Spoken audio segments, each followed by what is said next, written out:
अस्सलाम वालेकुम व्यूअर्स, उम्मीद करता हूँ आप सब दोस्त खैरियत से होंगे। व्यूअर ये देखें हाइब्रिड हरनोली जो हमने लगाई हुई है, ये देखें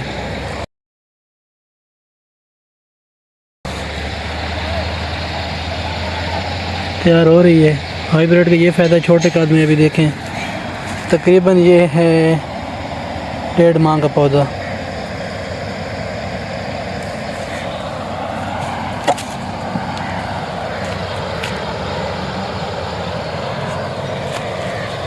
ये छोटे कद में फल ले लेती है, ये देखें।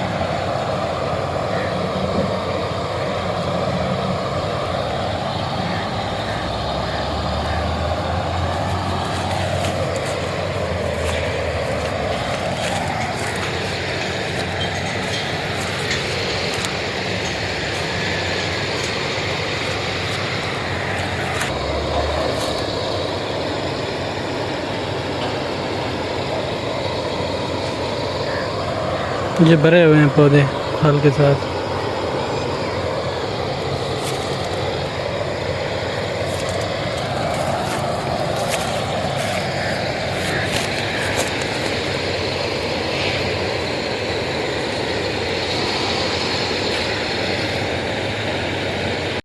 जी व्यूअर देखें, ये देसी हरनोली है, बहुत बड़े पौधे हैं इसके, ठीक है।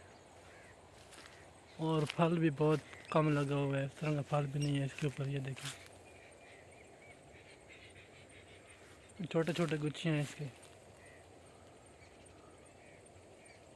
हाइट बहुत है, 15-20 फुट इसकी हाइट है देसी हरनोली।